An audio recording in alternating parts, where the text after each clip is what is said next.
When quiet became suspicion, we didn't lose our humanity overnight. We traded it in, one normal at a time.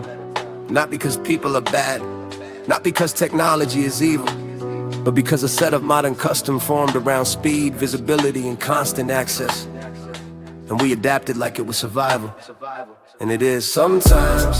But what we rarely admit is the emotional cost, the inner satire, the part where we laugh. Because if we don't laugh, we'll notice how much we miss what used to be. Quiet once was constant, now isn't. Quiet as wealth could be. Quiet used to be ordinary. It was the space where your mind reset and your nervous system unclenched. Quiet wasn't a statement, it was just life. Now quiet is interpreted as absence, and absence is interpreted as failure. If you're quiet, you're falling behind. If you don't respond instantly, you're cold. If you're not posting, you're irrelevant. The future doesn't require abandoning technology, it requires restoring. Quiet is a skill and a right, not a sign of weakness. Quiet is not laziness, quiet is oxygen. Learning once was speed running, now is apprenticeship again.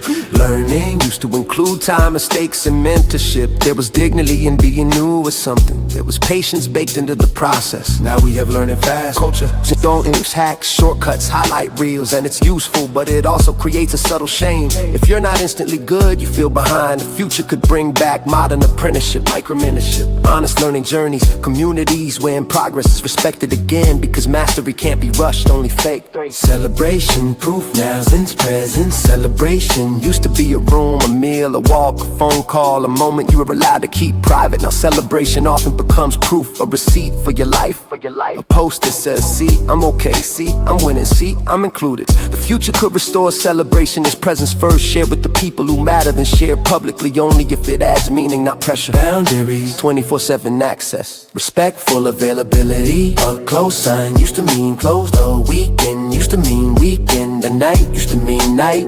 Now everything is reachable. People don't knock, they DM. They don't check hours, they test responsiveness. And the pressure to be perpetually available quietly drains the people who build and serve. The future could normalize boundaries again. Posted hours, response windows, auto replies that don't punish you, and social respect for not right now.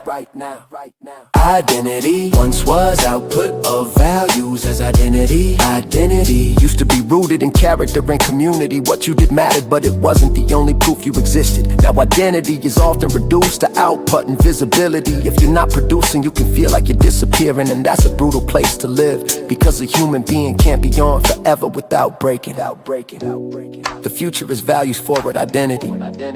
I'm a maker with integrity. I'm a person who shows up. Nah, I'm someone who posts enough. News and meaning, high text culture. News used to come with context. Fewer pipelines, more shared references, more time to digest. Now we get constant updates and instant outrage. Emotion without stability, urgency without resolution, and it trains the mind to stay tense. The future could bring context, culture back, sources, slower analysis, local truth, and conversations that prioritize understanding over performance. Settledness and friendship options, reactions, depth as rebellion. Friendship used to involve showing up. Romance used to involve rituals, both required effort, time, and vulnerability. Now we confuse proximity with connection. A reaction becomes support, a heart becomes care, a view becomes presence. The future could be depth as rebellion, fewer connections, stronger ones, real rituals, recurring time, communal scaffolding that makes relationships stable again.